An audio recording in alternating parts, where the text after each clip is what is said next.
Bonjour à toutes et à tous, on se retrouve aujourd'hui pour l'unboxing et la review de la figurine de Geralt de Rive, le héros de l'univers de The Witcher. C'est fabriqué par Dark Horse en partenariat avec CD Projekt Red, les créateurs du jeu. C'est sorti le 2 novembre 2016, soit plus d'un an et demi après la sortie officielle du jeu, et environ 6 mois après la dernière extension Heart of Stone. C'est un jeu qui a fait beaucoup de bruit, il a reçu plein de prix dont celui du meilleur jeu de l'année, donc on va voir si cette figurine en a dans le ventre et si elle fait honneur à celui qu'elle représente. C'est parti pour la présentation de la boîte.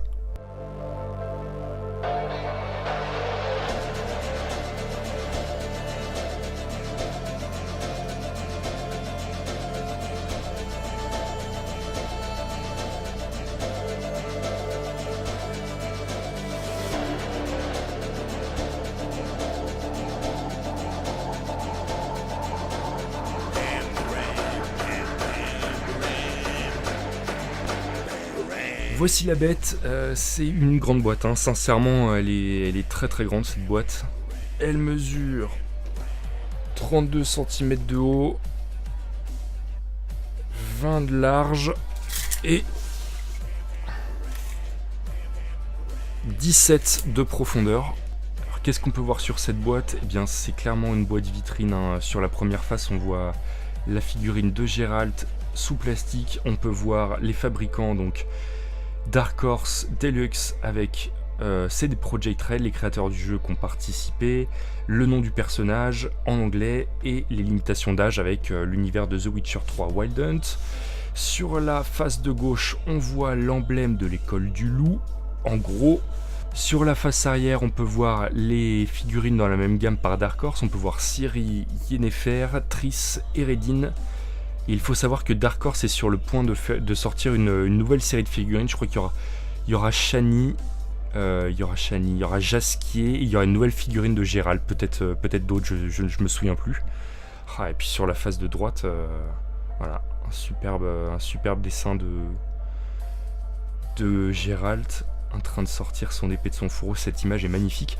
Sur la face du haut, rien de spécial, voilà. Et sur la face du dessous, rien de spécial non plus. Hop. Pour ceux qui ont joué au premier et deuxième The Witcher, hein, vous verrez qu'elle correspond vraiment au design du personnage dans le troisième épisode, Wild Hunt. Rien à voir avec le premier et le deuxième, je vous mets des photos. Donc on peut dire merci au graphisme, hein, pour le changement radical de badassitude du personnage au fil des années. On passe à la review. Ici, la boîte vide, sans rien dedans. Et le plastique de la figurine, mais qui ne tient pas debout. Voilà, ça tient à peu près comme ça dans la boîte. On va enlever tout ça, on va voir ce que ça donne. Voilà, on trouve ça dans la boîte. Waouh. On trouve une énorme figurine de Geralt posée sur son socle, mais quelle figurine, je la trouve magnifique. Enfin, d'un point de vue général, on verra les détails après, mais vraiment elle est superbe, ça rend très très bien. Elle représente Geralt en train de dégainer son épée d'argent, hein, pour latter des monstres. Il faut savoir que Geralt a deux épées, hein, une en argent et une en acier qui est encore dans son dos, là, dans son fourreau. L'épée en acier c'est pour les humains, voilà. Et l'épée en argent c'est pour tout ce qui sort du cadre humanoïde standard, on va dire. Voilà, il dégaine celle en argent, donc c'est pour latter du monstre, c'est pour une créature fantastique. Non, la figurine est vraiment belle. Ça va être un peu compliqué pour moi de vous montrer en détail parce que du coup elle est très très grosse et le socle gêne un peu, mais voilà, la voilà en détail. On va d'abord faire le socle. Alors le socle, on voit l'emblème de l'école du loup en énorme, c'est creusé, hein. C'est pas un motif qui est collé ou qui est peint, c'est creusé. On sent bien le socle en plastique, hein. Ça, vraiment au niveau de la matière, c'est pas fou. Il y a quoi en dessous ? Voilà. Je sais pas si ça se dévisse, ça a l'air de se dévisser. Ouais, bon voilà, le socle.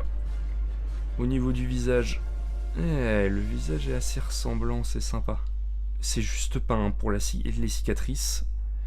Il y a un petit creux, mais voilà. Je trouve ça assez ressemblant, hein. Je suis bluffé. On dirait vraiment Geralt, pour le coup. De profil comme de face, hein, vraiment. Après, la figurine, voilà.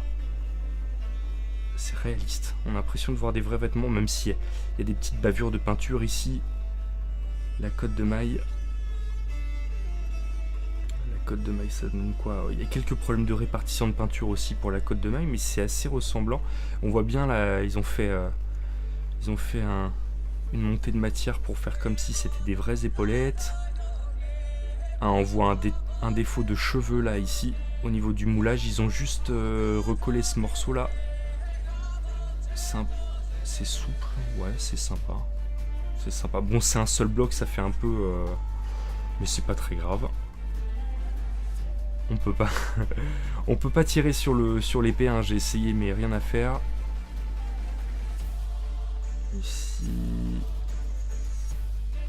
voilà. Petit défaut ici au niveau du plastron. Même les gants, ils sont crantés là. Oh, c'est beau. Ouais, la répartition de peinture est pas folle hein, sur les gants.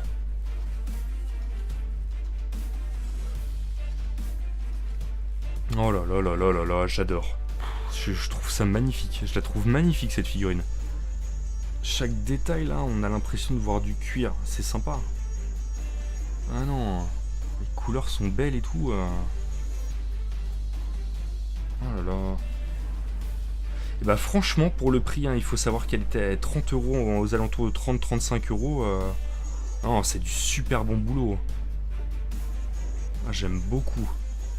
Je trouve magnifique.